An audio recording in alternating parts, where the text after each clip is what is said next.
At 17, Lenora Hope hung her sister with a rope, stabbed her father with a knife, took her mother's happy life. It wasn't me, Lenora said, but she's the only one not dead. What's a young woman to do when trapped in a small town with limited prospects? A recently deceased mother and a distant father? Riley Sager's latest book, The Only One Left, answers this question by sending its main character, Kit McDear, off to babysit Lenora Hope, an old lady with a reputation as shady as the infamous Lizzie Borden.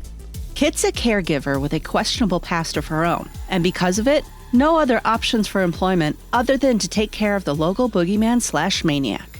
So she heads to Hope's End, the family's haunted fixer-upper of a mansion on the brink of falling off a cliff. There she finds cracked walls, slanted floors, questionable co-workers, and mysteries she can't help herself from investigating.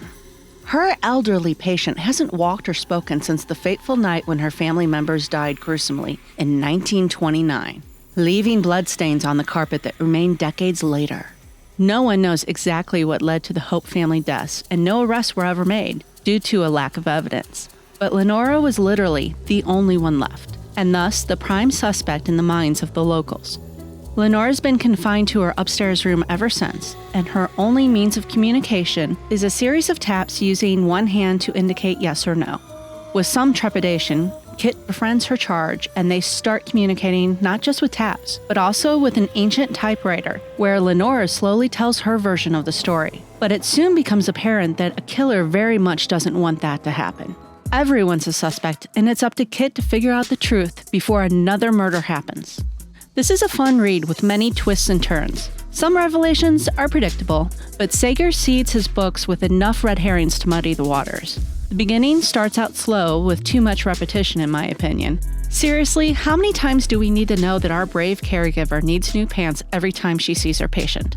But as the story progresses, it picks up steam.